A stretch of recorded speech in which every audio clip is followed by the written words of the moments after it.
Kegyelem néktek és békesség Istentől, a mi atyánktól és az Úr Jézus Krisztustól. Amen. Áhítatunk kezdetén énekeljük a 395. dicséretünk első és második versét. A 395. dicséretünk első verse így kezdődik: Isten szívén megpihenve, forjon szívünk egybe hát.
Isten igét olvasom a 89. Zsoltár második versében. A 89. Zsoltár második verse így írja: Az Úrnak kegyelmességét hadd énekeljem örökké, nemzetségről nemzetségre hirdettem a te hűséges voltodat az én számmal. Amen. Ez a kis rövid ige szakasz bennünket arra indít és arra tanít, hogy Isten jósága, jelen valósága, maga a hűség. Isten hűségesen szól hozzánk, és hűségesen van velünk az életünkben. Hangsúlyos ez a szó, hiszen az emberek életében nem olyan sokszor jelenik meg a hűség szó. Viszont ebben a Zsoltárban 8-szor is előfordul ez a szó, hogy hűség. Ez megszámlálhatatlanul jelen van az életben, mi nem tapasztaljuk, sajnos nem vesszük észre. De viszont Isten végtelen hűsége, gondviselő atyai szeretete mindvégig velünk van. Mert Isten hűséges örökké. Az ő hűsége nem múlik el soha. Ő mindig jelen van, és amit mond a Zsoltáríró az Isten hűségéről, az pedig így hangzik: Hirdetem Isten hűségét, nemzetségről nemzetségre hirdetem a te hűséges voltodat az én számmal. Gyönyörű vallomástétel a zsoltáros szájából, és velünk van ez minden napon. Az ő hűsége szent ügy a számunkra, szent ügy az életünkben. Teljes örömmel, buzgósággal kimondhatjuk, hogy Isten hűséges, ő így munkálkodik a mi életünkben minden napon. Nekünk is az egyik legnagyobb gyönyörűségünk az lehet, amikor az Isten hűséges voltáról beszélhetünk egész nap az életünkben, és minden napon. Hirdetjük mi szánkkal az ő hűségét és az ő jó voltát. Elmondhatjuk mindig, hogy Isten hűséges hozzánk, mindig velünk van. Ebből a velünk maradó Isten hűségéről következik a megbízatásunk, a szolgálatunk és a jelen életünk. A családban, a gyülekezetben, a gyülekezet közösségében és az egész életünkben mindenkor. Krisztust követve és a hűségben élve méltóképpen töltjük be az életünket ebben a földi vándorútunk során, és mint egykor az ő követői, a tanítványai, a feltámadásának boldog hírvivői voltak ők, akik hűséggel igyekeztek követni Krisztusukat, boldogságot hirdető testvérek voltak ők. Ők nem voltak más, mint követek. Igyekezzünk mi is ezt a követséget, ezt a hűséget, ebben a hűségben élve követni a Krisztusunkat az Isten dicsőségére. Így legyen minden napon a világ végezetéig, hogy bennünk az Isten hűsége munkálkodjon, bennünk, általunk, embertársaink javára. Amen. Imádkozzunk. Urunk Istenünk, a Te szeretetteljes gondviselésedben élünk öröktől fogva. Te szeretsz bennünket, és gondolsz a Tieidre.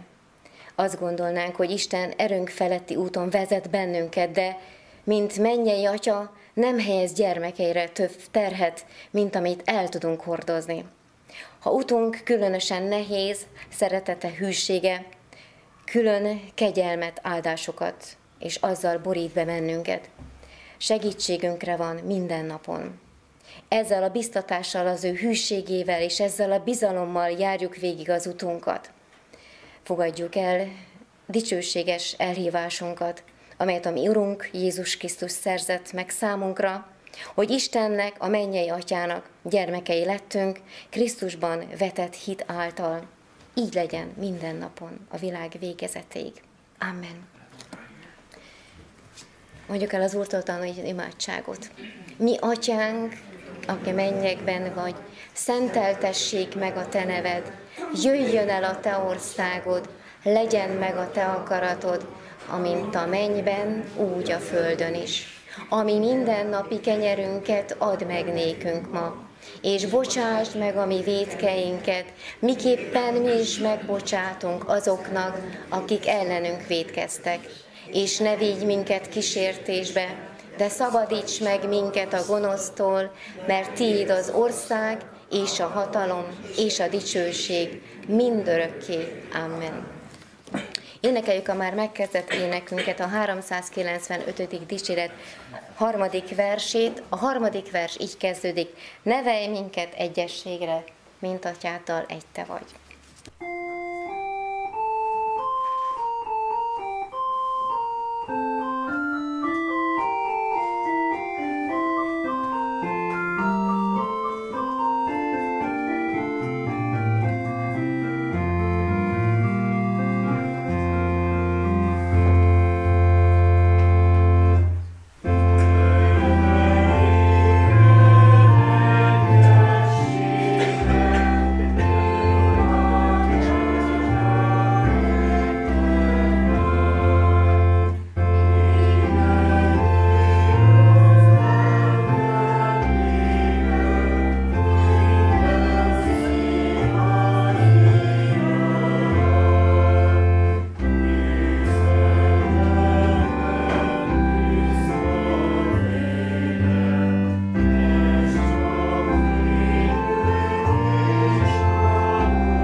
Istennek békessége, mely minden értelmet felülhalad, meg fogja őrizni szíveiteket és gondolataitokat a Krisztus Jézusban.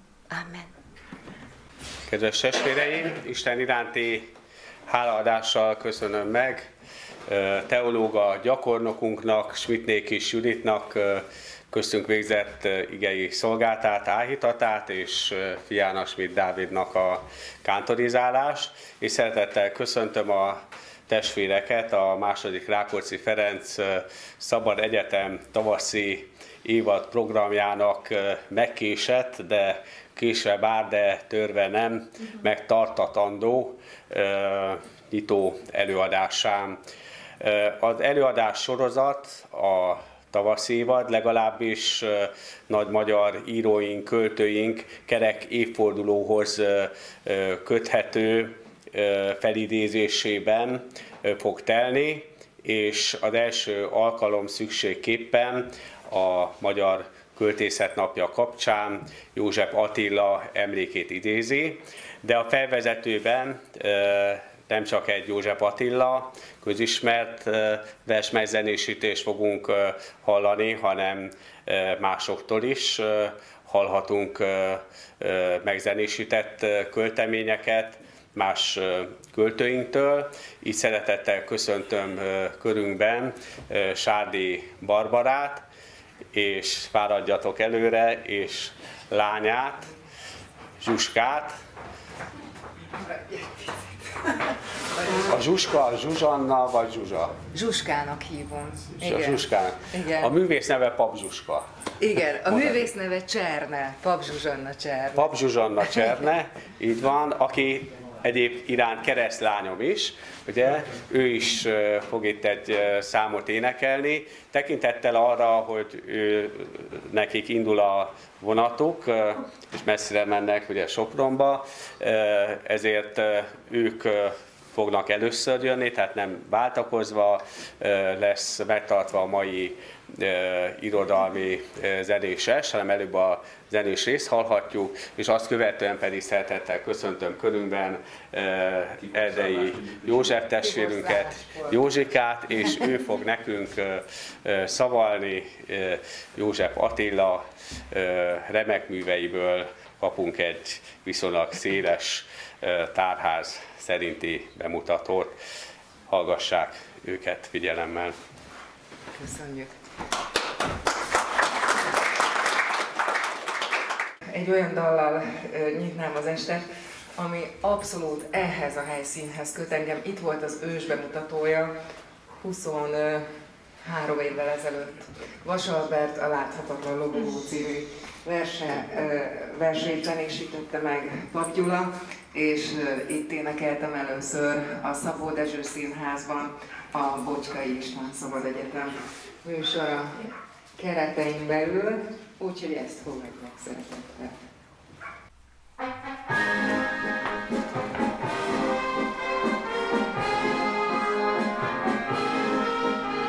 Aki ismeri, velem tarthat.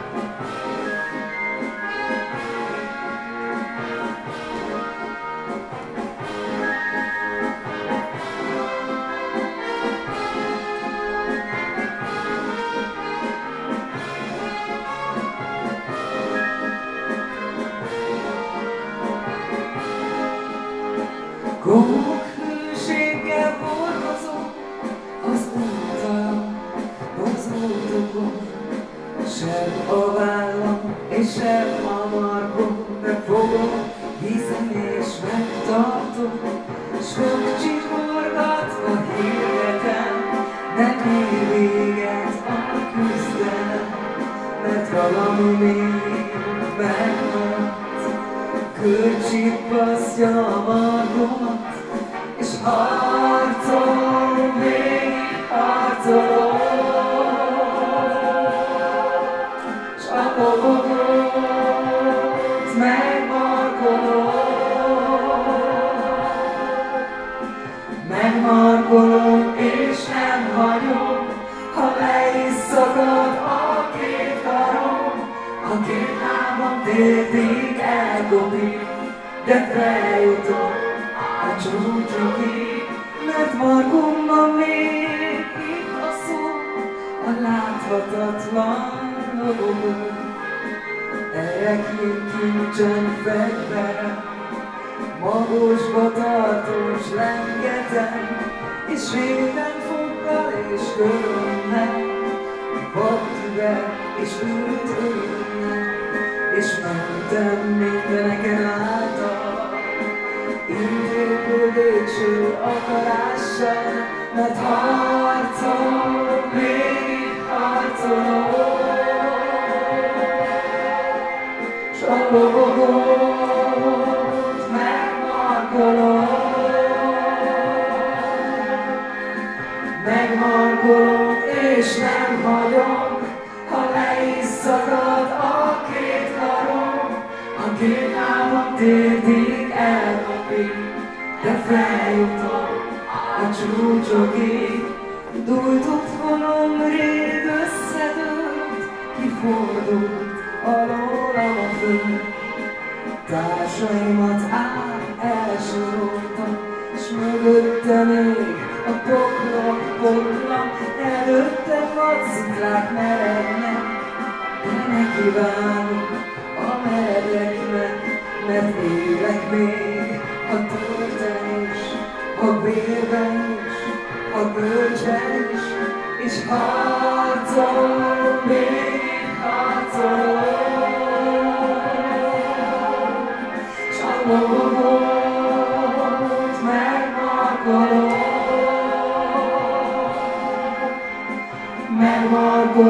és nem hagyom, ha le is szakad a két karom, ha két lábam térdig elkopik, de feljutok a csúcsokig, és utolsó jusson a szót, ezt a szent tépet lobogót, kitűzöm fenn az orromon, s a csillagoknak megrobogtatom, mert harcolom, végig harcolom, s a lovot megmarkolom,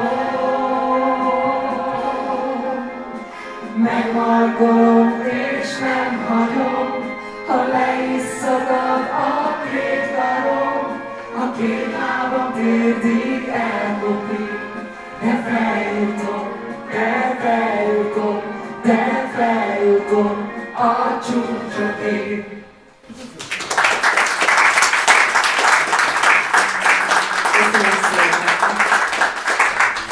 És akkor most hívnám az én kis nagylányomat, Pap Zsuzsanna Csernét. Ő pedig egy olyan dalt fog énekelni, ami igazából ős bemutató, mert most fog megjelenni jövő héten a Magyar Zsoltárok címmel a legújabb művem, ami Berzsenyitől Pilinszkijig csupa istenes vers megzenésítését tartalmazza. És van ezen egy József Attila vers is, Nem emel föl, és ez most fog először közönség előtt elhangozni Zsuska előadásában. Úgyhogy gyere kicsi lányom!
Most pedig szintén a magyar zsoltárokról következik a másik bemutató, Petőfi Sándor Én című verse, amire nemrég bukkantam rá, de nagyon megszerettem, és megzenésítésért kiáltottak a sorok.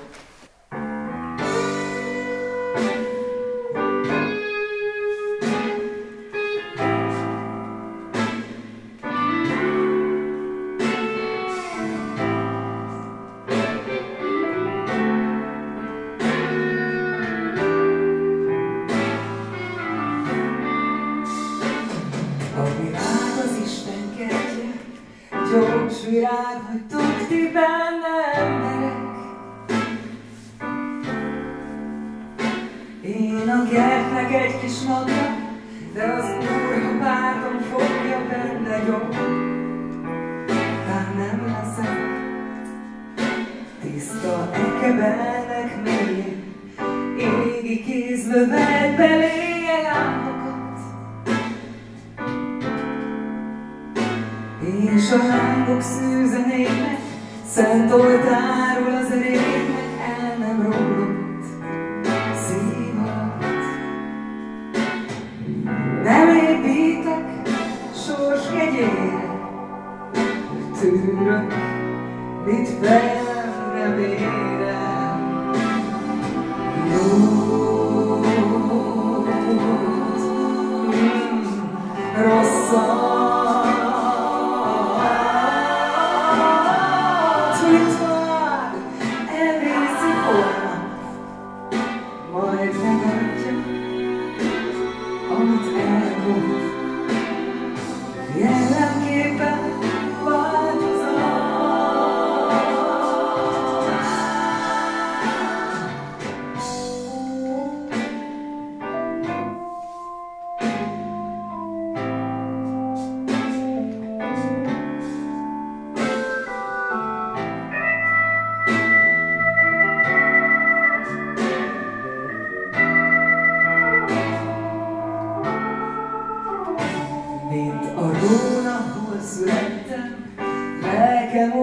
tetteimben egyenes. Szavaimmal egy az érzet, célra jutni álbeszédet tétovázva nem keres. És az ég szívem földében, drága fádat ültetében szerelem. Koszorúba fűzöm ágit, koszorúm szerény virágit, a hazának szentelen. Nem építek sors kegyére, tűrök, mit fejemre vélem. Jót, rosszat,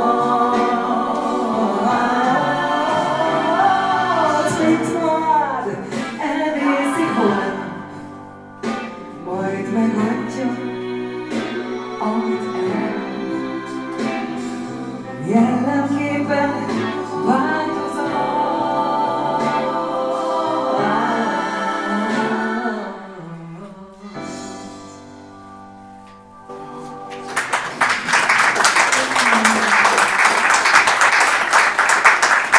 És végezetül fölvezetve a kitűnő kollégámat és nagyon régi barátomat és harcostársamat, Erdei József Attila Mama című verse következik.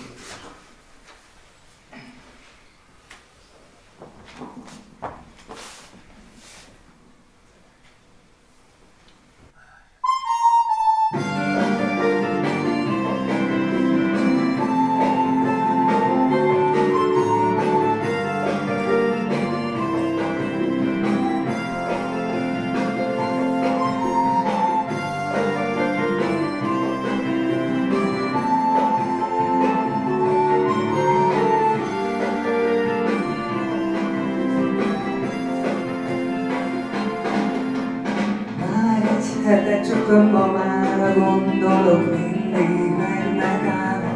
Mikor kosárral ölében ment a padlásra, nem se régen. Én még őszinte ember voltam,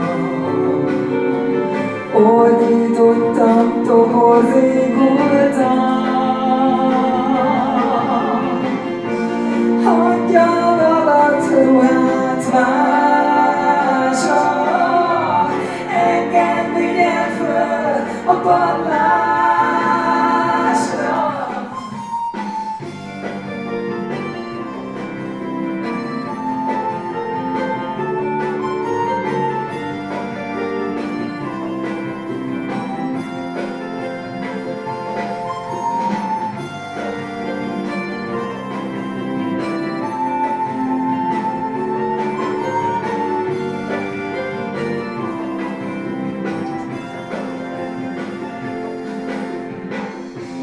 Mert és veregetett léván, nem szidott, nem is nézett él rám. S a ruhák fényesen suhogva keringtek, szálltak a magosba. Nem nyafognék, de most már késő. Most látom, milyen óriás ő. Szürke ebben az égen, kékítő toll az ég vizében.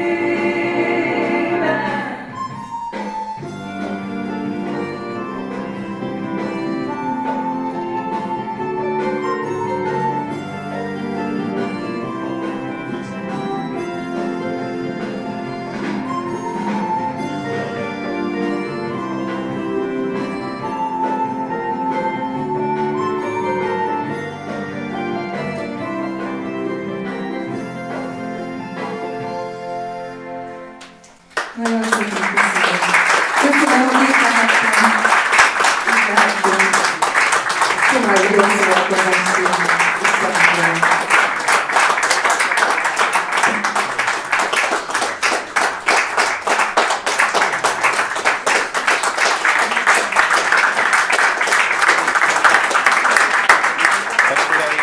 Akkor most Erdei Józsefet konferálom fel, de nem csak egyszerűen úgy, mint régi szavalóját a hazatérés templomának, legyen szó altemplomról, színházteremről, vagy itt tanácsteremről. Legutóbb talán, amikor itt voltál, akkor itt volt egy önálló előadói ested, és Józsika továbbra is legyen hála, nem kellett kétszer mondani, csak már nehezebb volt leegyeztetni, vállal előadói esteket, azért, mert mondhatni felvitte az Isten a dolgát, és Tibor Szálásnak, szülőfalujának ugyebár a polgármestere lett.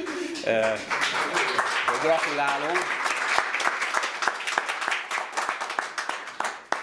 És adja Isten, hogy rád ne legyen érvényes az, hogy nincs próféta tisztesség nélkül csak a saját házában és hazájában, de valószínű, hogy rád nem érvényes, de nem véletlenül választottak meg.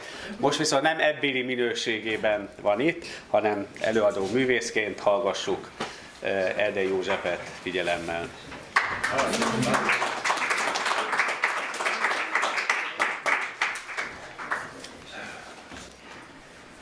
Köszönöm szépen a méltató szavakat, és igazság szerint kicsit megdobogtatta Sárdi Barbi a szívemet a láthatatlan lobogóval, ugyanis valamikor mi azt a Hősök terén együtt énekeltük egy közös színpadon, közösen még a megboldogult miépes időkben.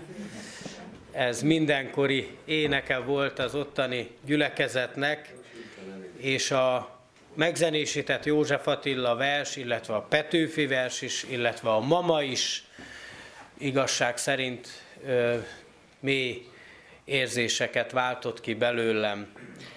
Hát így most az a szerencsétlen sor vár önökre, hogy mindenféle zenés megszakítások nélkül kell ezeket a József Attila verseket végighallgatni. Bízom benne, hogy örömmel teszik majd ezt. talán kicsit hosszúnak fog tűnni, de igyekszem magyarázattal, ezzel-azzal lazítani a szövegek szerkezetét. Amikor nagytiszteletű úr megkért, hogy a mai napon, a Magyar Költészet napja előtt József Attilát idézzem meg itt Budapesten, én egyből igent mondtam, de nem tudtam, hogy milyen nagy feladatra vállalkozom. Ez körülbelül olyan, mint azt mondani, hogy Ady Endrét mutassam be, Ady Endre költészetét, vagy Kosztolányi, vagy Babics költészetét. Hát József Attila költészetét bemutatni is igazán embert próbáló feladat. Azért volt némi támaszom abban, hogy én magyar történelem szakra jártam a Debreceni Egyetemen. Voltak ilyen, olyan tanáraim is, volt, akivel pont harcoltam, József Attila Eszmélet című verse kapcsán, az is el fog majd hangozni, ugyanis azt kaptam, hogy Németh G. Béla is Tverdota Györgyerről nem írt a szakirodalomban, amiről én beszélek, és én talán kicsit nagyképűen azt mondtam, hogy lehet, hogy ők nem írnak róla, de az esszé az attól lesz tudományos dolog, hogy saját kútfőből is teszünk hozzá, és az is lehet, hogy 20 év múlva azt fogják itt oktatni, amit én elmondtam a vers kapcsán, ki tudja.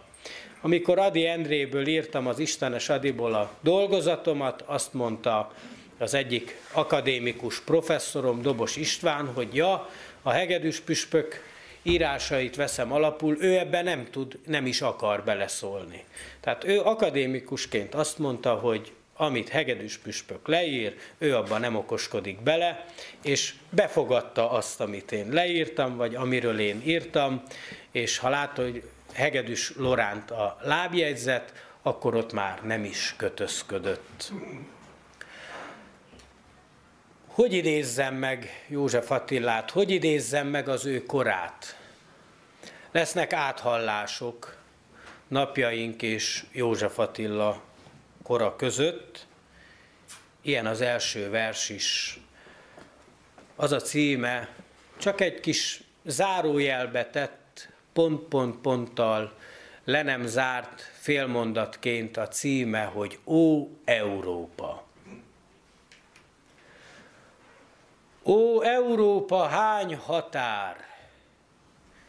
Minden határban gyilkosok. Ne hadd, hogy sírassam a lányt, ki 2 év múlva szülni fog. Ne hagyd, hogy szomorú legyek, mert európai vagyok.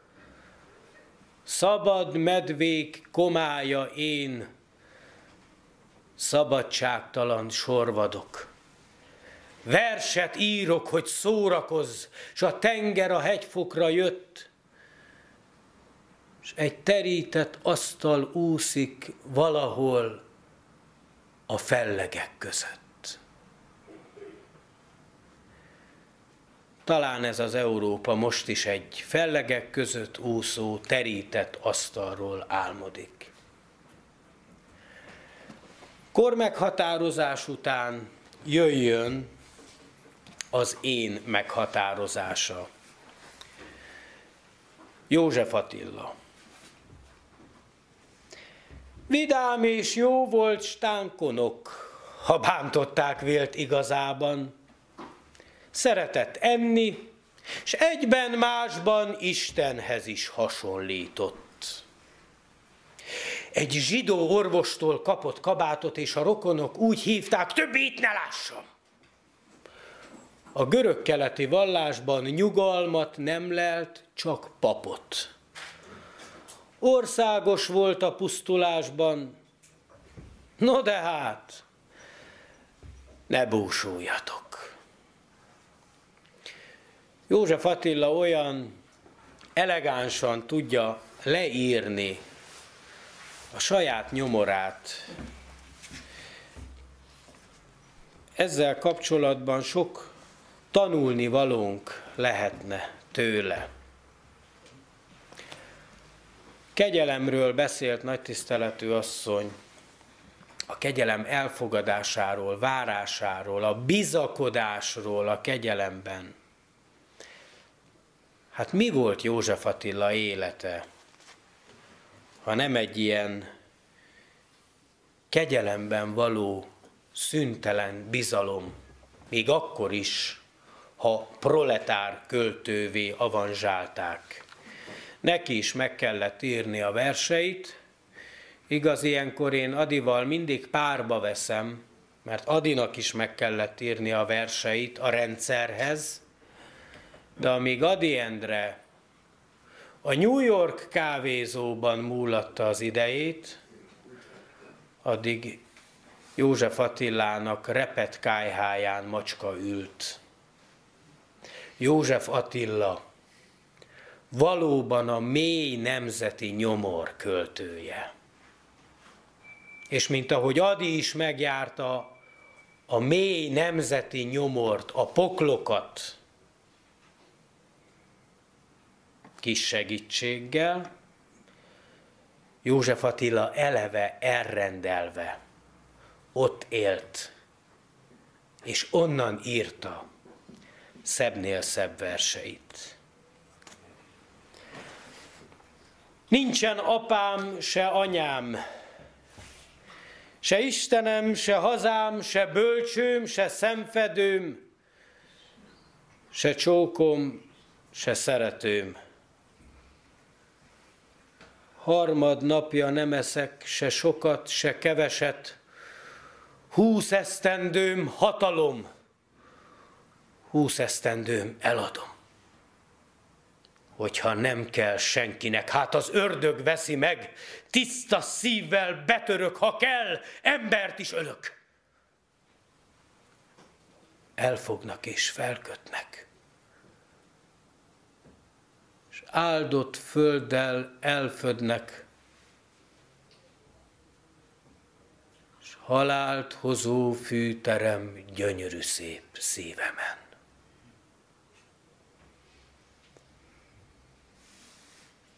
József Attila életrajzából tudjuk, hogy a Nincsen apám versemért micsoda retorzió érte őt. Élete végén így köszönti magát. Nézzük ezt a stílszerű, elegáns megvetését az ő neki rosszat akaróknak, és azt a humoros, mindent elengedő bájt, amivel felül emelkedik saját nyomorán. 32 éves lettem én, meglepetése költemény, csecse-becse ajándék, mellyel meglepem-e kávéházi szegleten magam. 32 évem elszelelt, s még havi 200 sose telt, azám, hazám. Lehettem volna oktató, nem így töltőtól koptató, szegény legény. De nem lettem, mert Szegeden eltanácsolt az egyetem fura ura. Intelme gyorsan, nyersen ért. A Nincsen apám versemért a hont kivont szabjával óvta ellenem, ide idézi szellemem hevét s nevét. Ön, amíg szóból értek én, nem lesz tanára féltekén, gagyog s ragyog.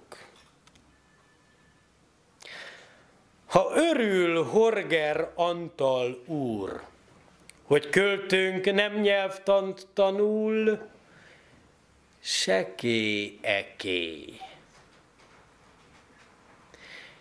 Én egész népemet fogom, nem középiskolás fokon. Tani. Mindamellett Horger Antal egy nagy tudományú nyelvész professzor volt, de ezen érdemei mellett nem mehetünk el amellett sem, hogy József Attilának ellenszegült. De én úgy gondolom, hogy József Attila helytállóan megválaszolt, és ha már azt mondja, hogy nem középiskolás fokon tanítja egész nemzetét, egy egész regiment tudós, magukat akadémikusoknak kinevezők, cenzorok igyekeztek azon, hogy József Attila istenes verseit elhallgattassák. Holott József Attila gyönyörű istenes verseket írt.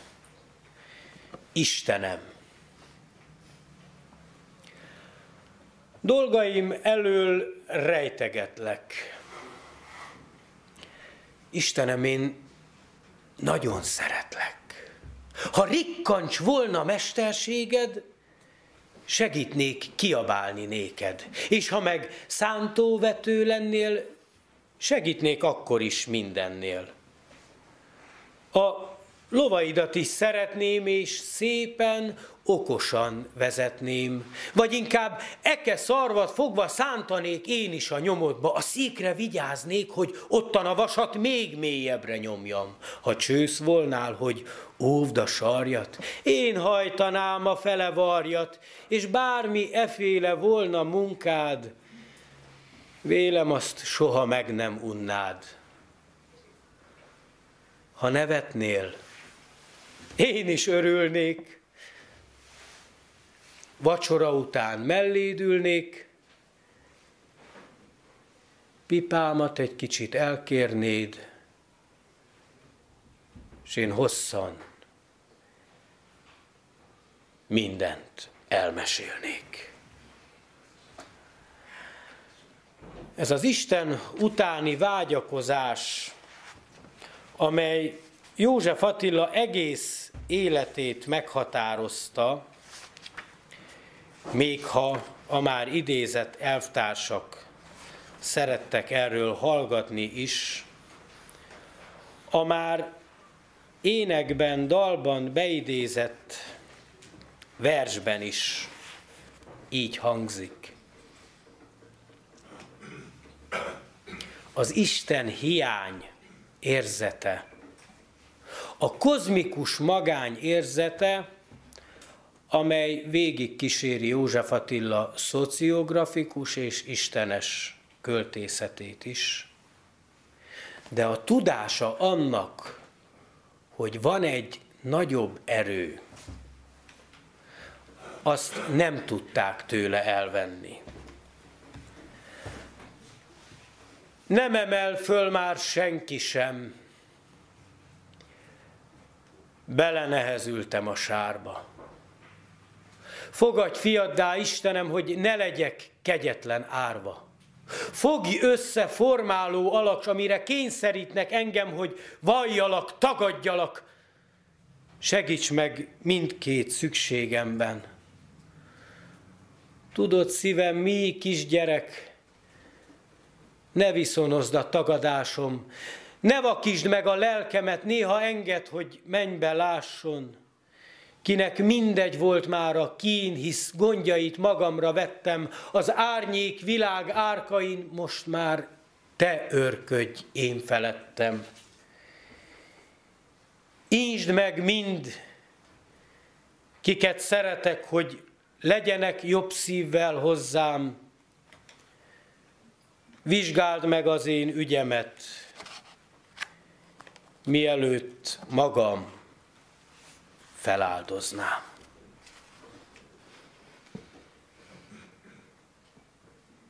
És hogy mennyire biztos volt abban József Attila, hogy van ez az Isten, ő maga így vall róla.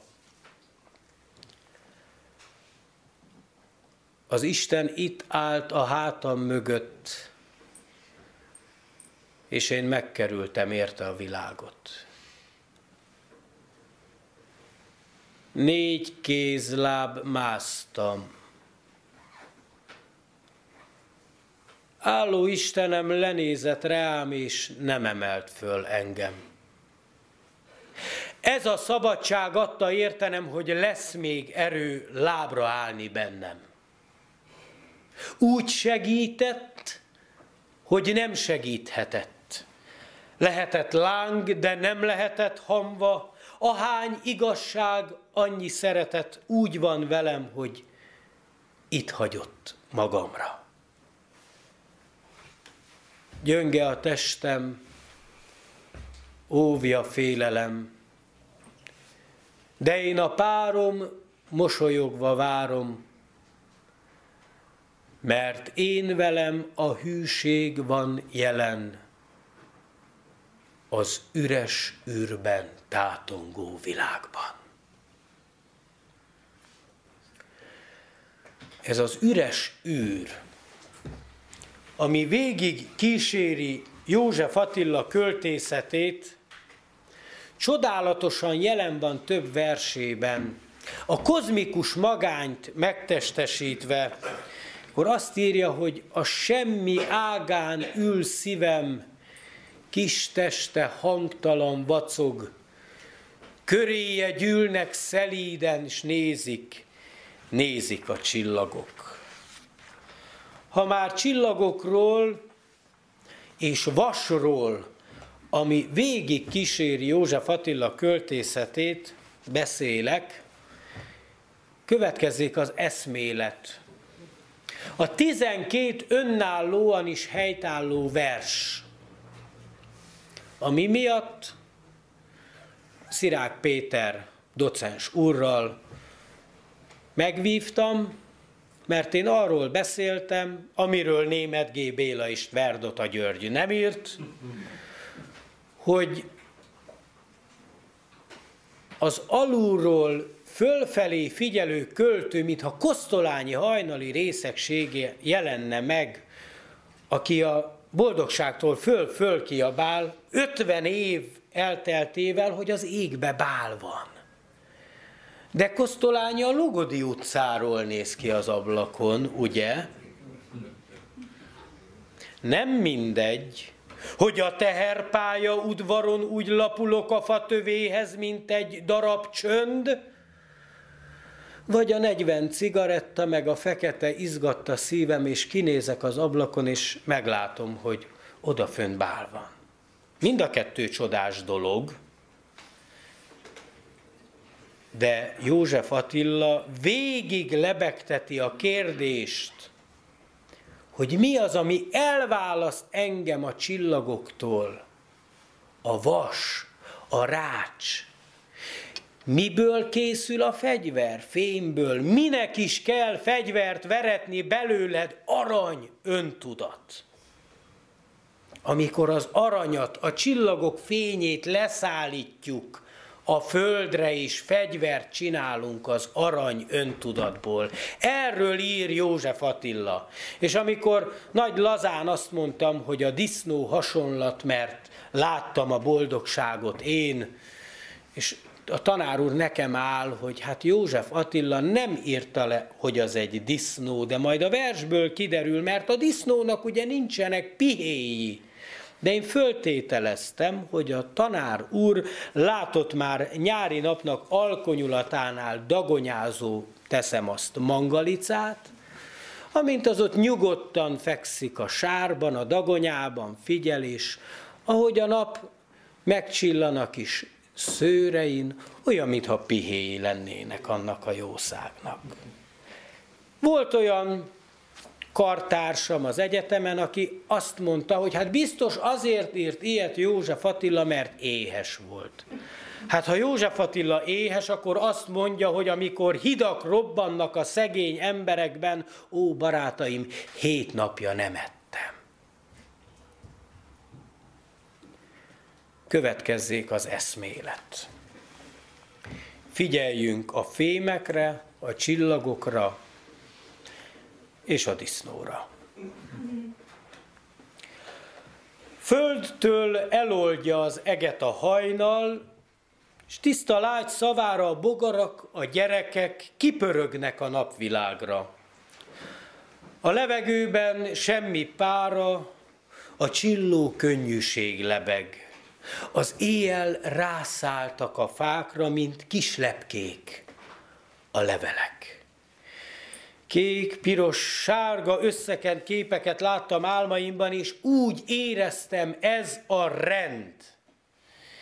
Egy szálló porszem el nem hibbant, most homályként száll tagjaimban álmom, s a vasvilág a rend.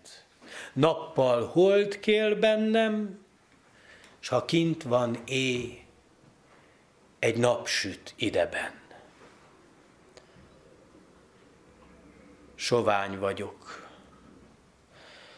Csak kenyeret eszem néha léha locska lelkek közt. Ingyen keresek bizonyosabbat, mint a kocka, nem dörgölődzik sült lapocka számhoz, s szívemhez kisgyerek. Ügyeskedhet, nem fog a macska egyszerre bent, s kün egeret.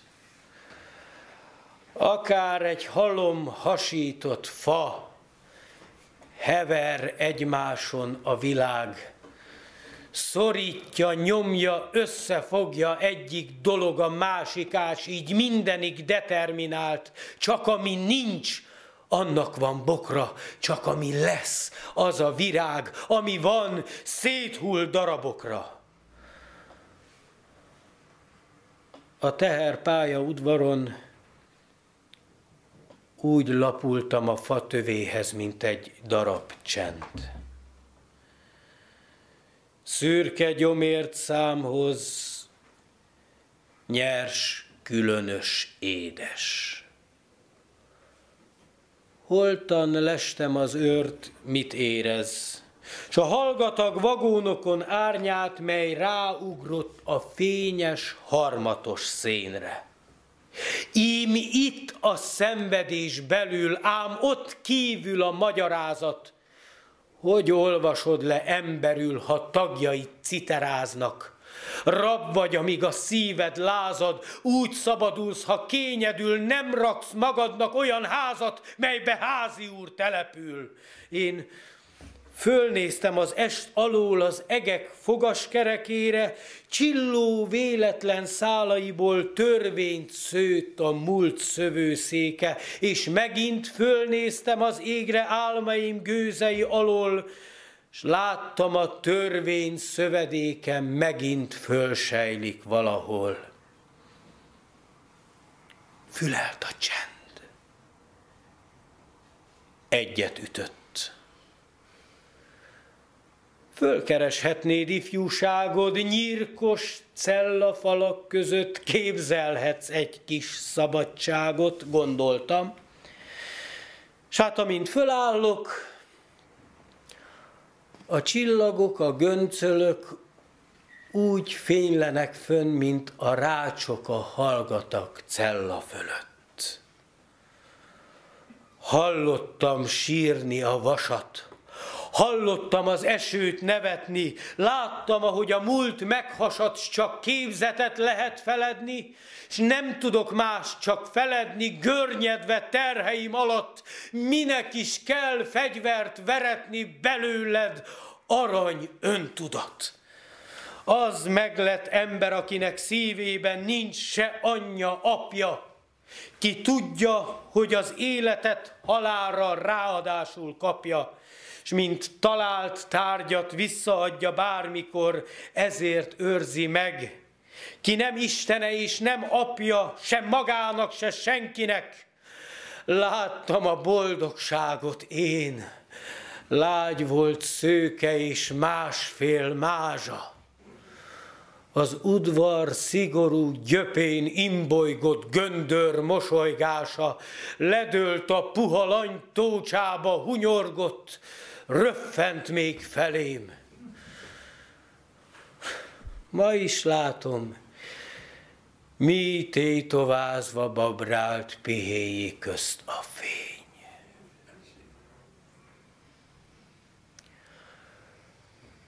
Vasútnál lakom.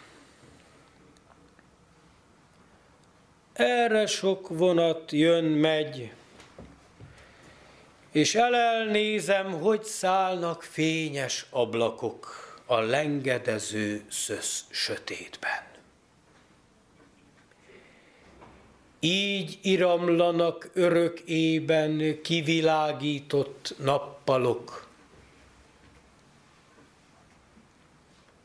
s én állok minden fülkefényben. Én könyöklök, és hallgatok.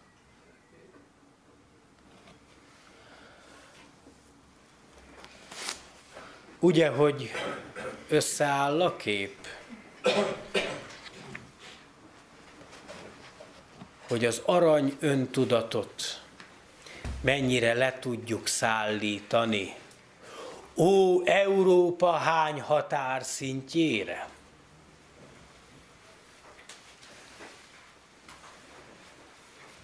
Milyen érdekes ez a lapulás József Attila verseiben, a hasalás, ez a megbúvás. Talán az egyik legszebb és legtragikusabb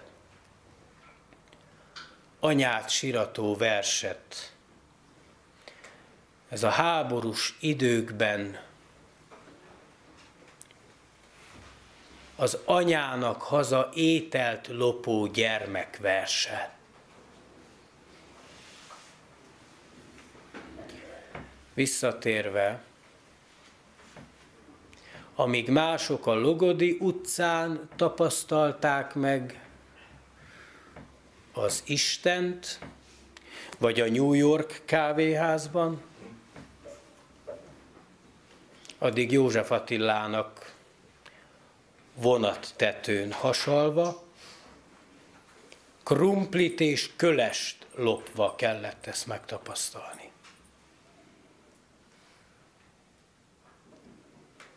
Kései sirató. –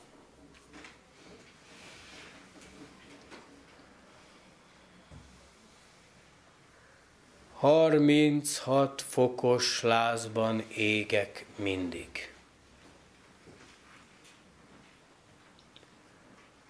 S te nem ápolsz, anyám.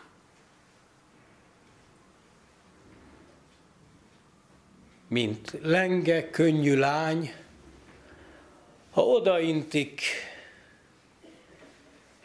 kinyújtóztál a halál oldalán.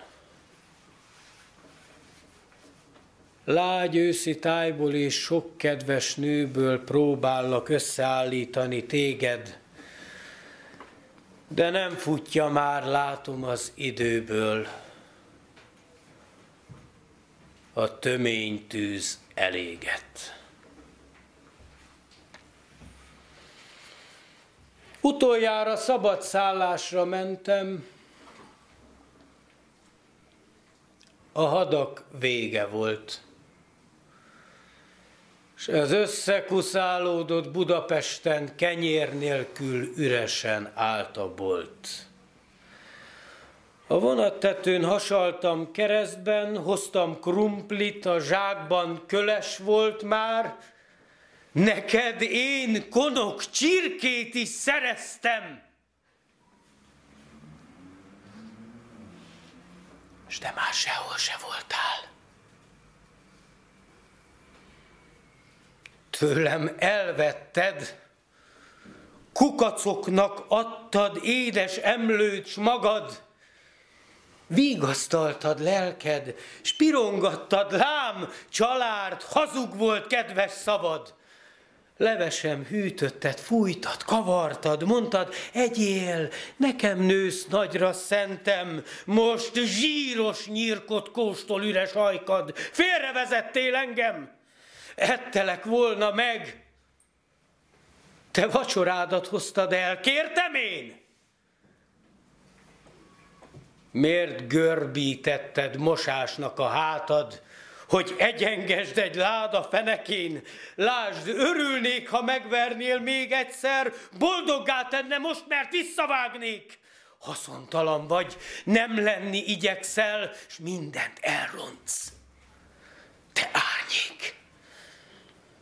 Nagyobb szélhámos vagy, mint bármelyik nő, ki csal és hiteget, suttyomban elhagytad szerelmeidből, jajongva szült eleven hitedet, cigány vagy! Amit adtál hízelekbe, mind visszaloptad az utolsó órán. A gyereknek kér káromkodni kedve, nem hallod, mama?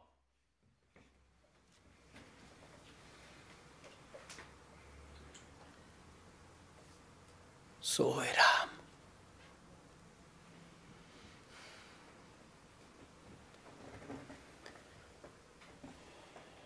Világosodik lassacskán az elmém. A legenda oda. A gyermek, ki csügg anyja szerelmén, észreveszi, hogy milyen ostoba. Kit anya szült, az mind csalódik végül. Vagy így, vagy úgy, hogy maga próbál csalni. Ha küzd, hát abba, ha pedig kibékül, ebbe fog belehalni.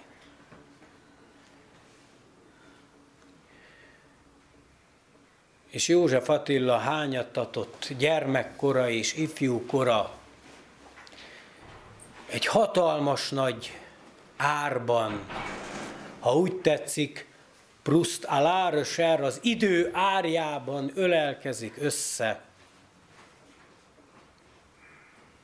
Az őt korán elhagyó szappanfőző mester apja, és a nevelésébe, neveltetésükbe korán belenyomorodott és belebetegedett anyja összeölelkezik a Dunában, amely múlt, jelen és jövendő.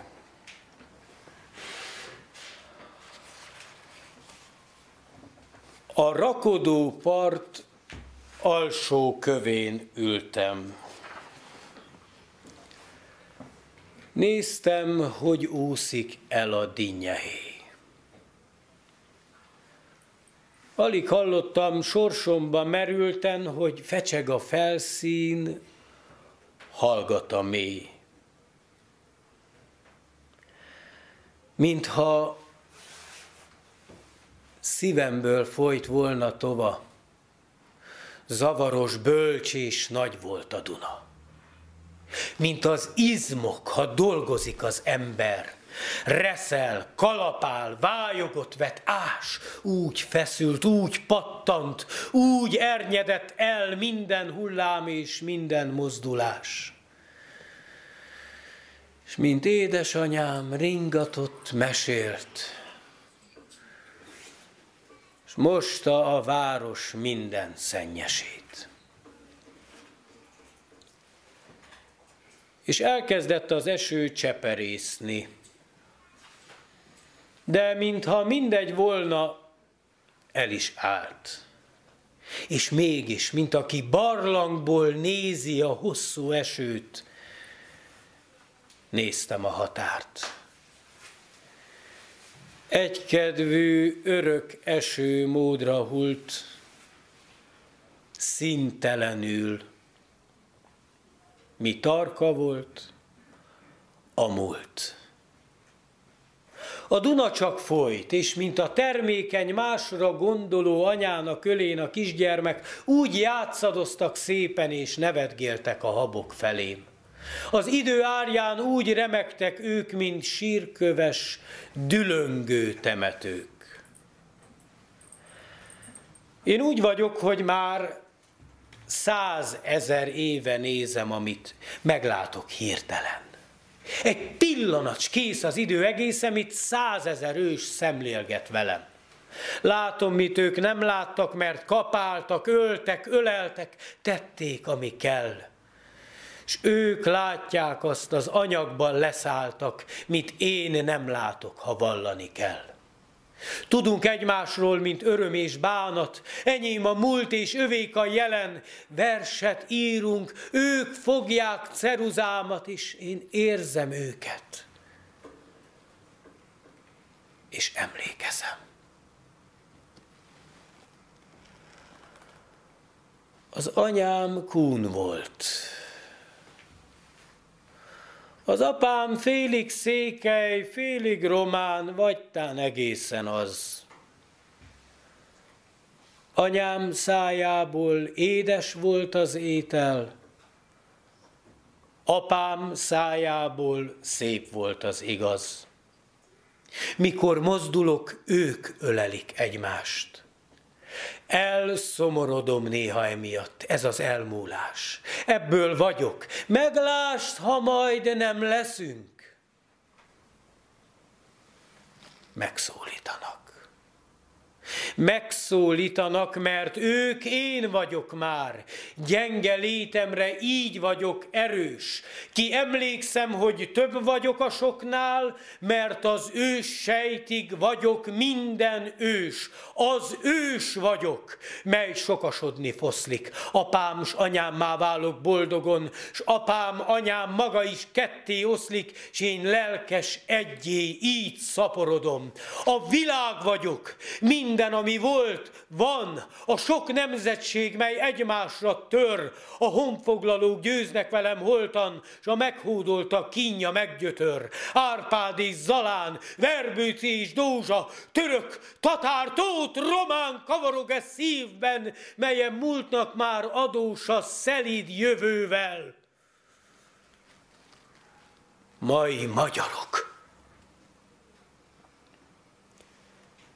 Én dolgozni akarok.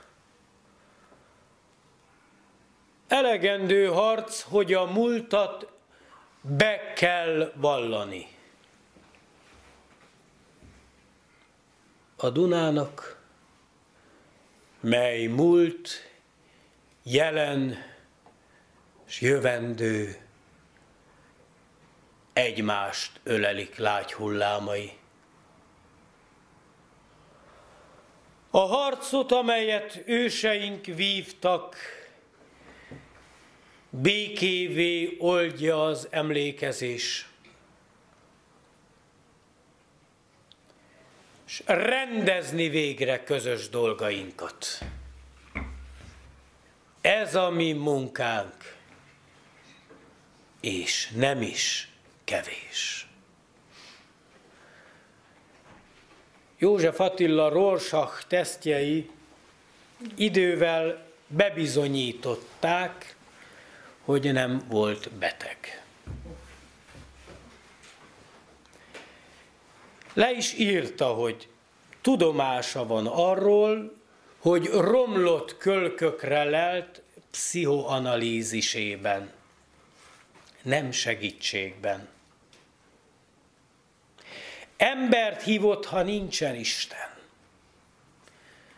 Ez az utolsó néhány rövid vers, az ő létösszegzése,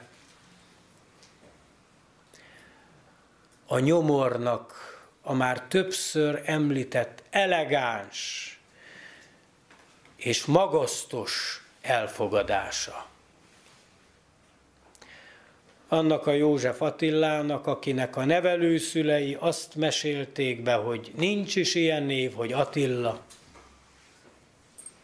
De mikor a hun királyról tudomást szerzett, bebizonyosodott róla, hogy ő annak a leszármazottja. És ő tudta, hogy nincs bocsánat.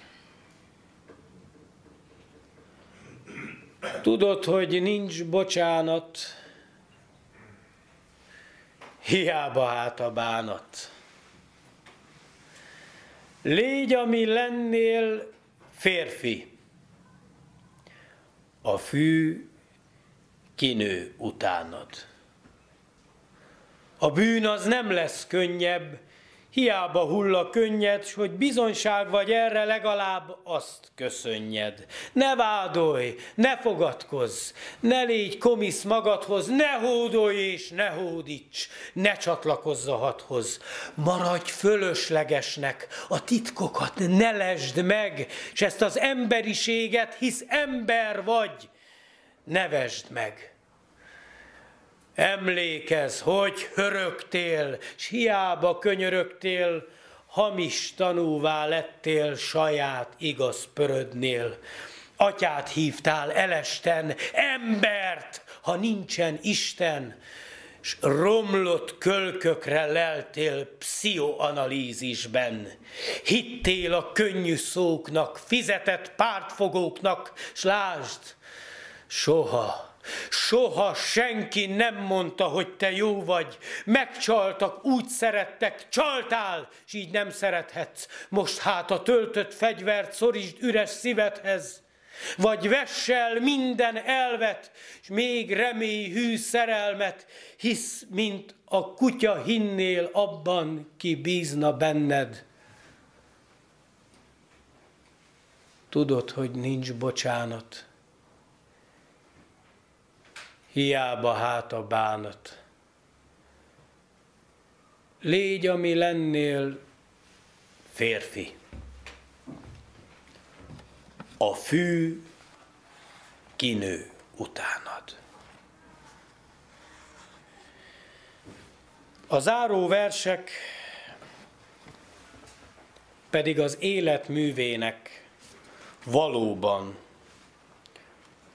az utolsó művei.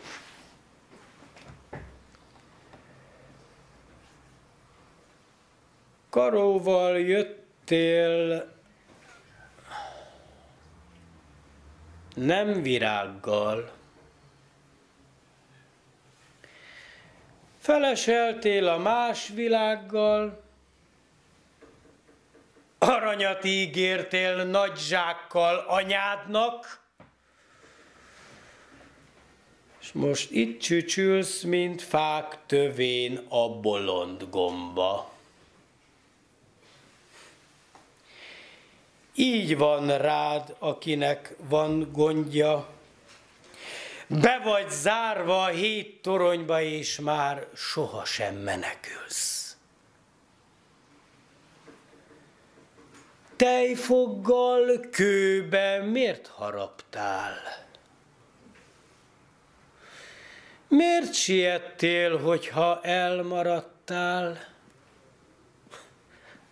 Miért nem éjszaka álmodtál? Végre mi kellett volna, mondd?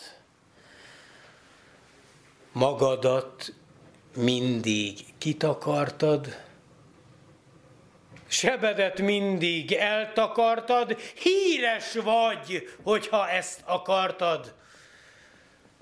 S hány hét a világ, te bolond!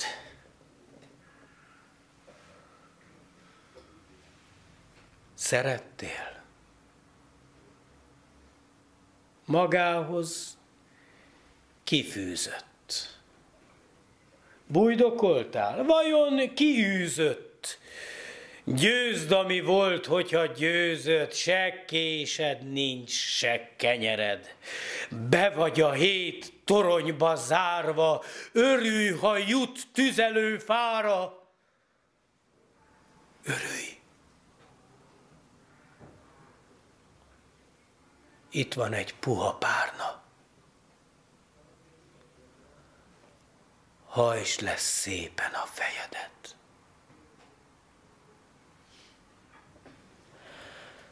Talán eltűnök hirtelen, mint erdőben a vadnyom. Elpazaroltam mindenem, amiről számot kéne adnom. Már bimbós gyermekkoromban szemmaró füstön szárítottam szememet, bánat szedi szét eszemet, ha megtudom, mire jutottam. Korán vájta belém fogát a vágy, mely idegenbe tévedt, most rezge megbánás fog át. Várhattam volna még 10 évet. Dacból se fogtam föl soha értelmét az anyai szónak, majd árva lettem mostoha, és kiröhögtem az oktatómat. Ifjúságom e zöld vadont szabadnak hittem, s öröknek, s most könnyezve hallgatom a száraz ágak, hogy zörögnek.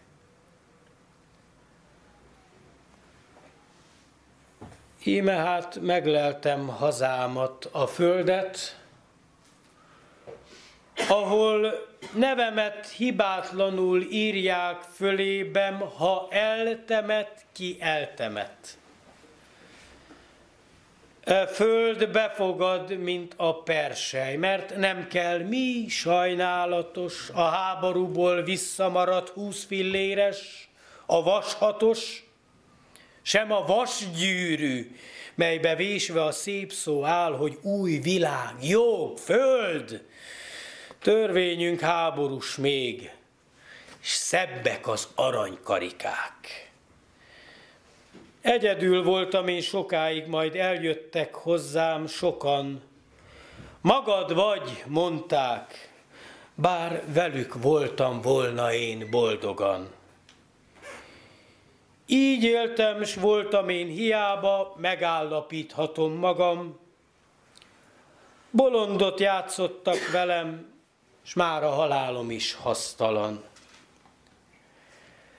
Mióta éltem, forgószélben próbáltam állni helyemen. Nagy nevetség, hogy nem vétettem többet, mint vétettek ellenem.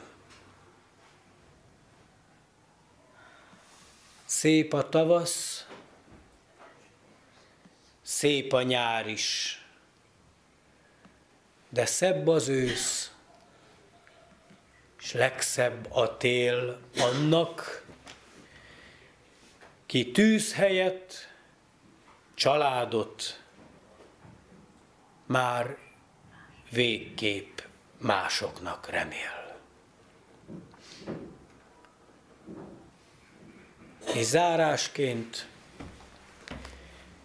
készítsük el a leltárat, a 90. Zsoltár parafrázisát, és ne felejtsük József Attila gyönyörűs istenes verseit sem emellé a vers mellé tenni, mert utólag megtudta, hogy végig ott állt a háta mögött, és ő megkerülte érte a világot. Magamban bíztam elejétől fogva. Ha semmilyen nincs, nem is kerül sokba ez az embernek. Semmivel se többe, mint az állatnak, mely elhull örökre. Ha féltem is, a helyemet megálltam. Születtem, elvegyültem és kiváltam. Meg is fizettem kinek, ahogy mérte. Ki ingyen adott, azt szerettem érte. Asszony, ha játszott velem hitegetve, hittem igazán, hadd teljen a kedve. Sikáltam hajót, rántottam az ampát, okos urak között játszottam a bambát. Árultam forgót, kenyeret és könyvet, újságot, verset. Mikor mi volt könnyebb? Nem dicső harcban, nem szelíd kötélen. de ágyban végzem. Néha ezt remélem. Akárhogy is volt, immár kész a leltár.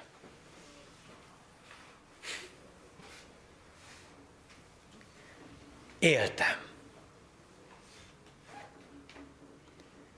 És ebbe más is belehalt már. Köszönöm.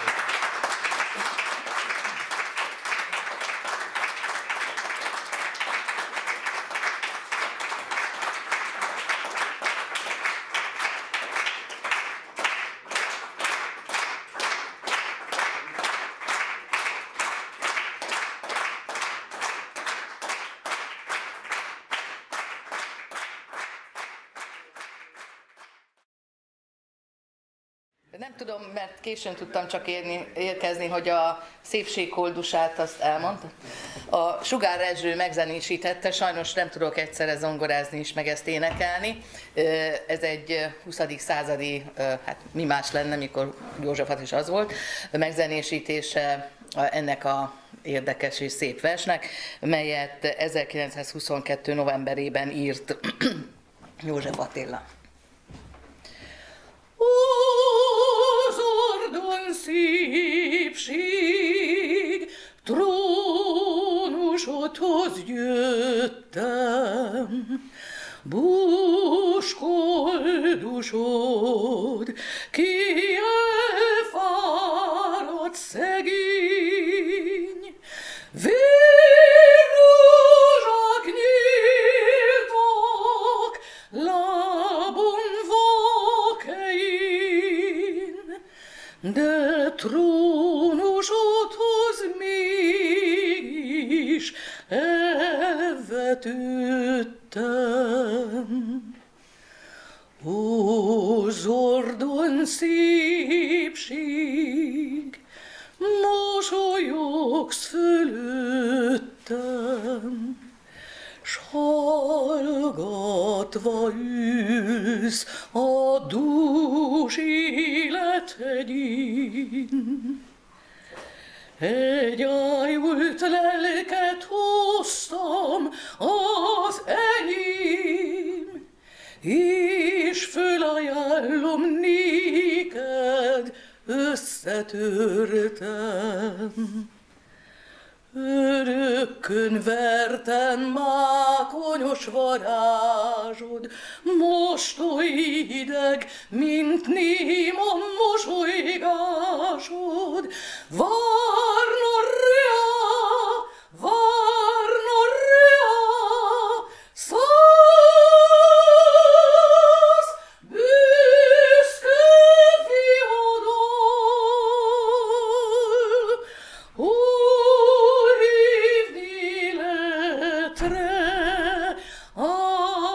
Ápoló szavakkal,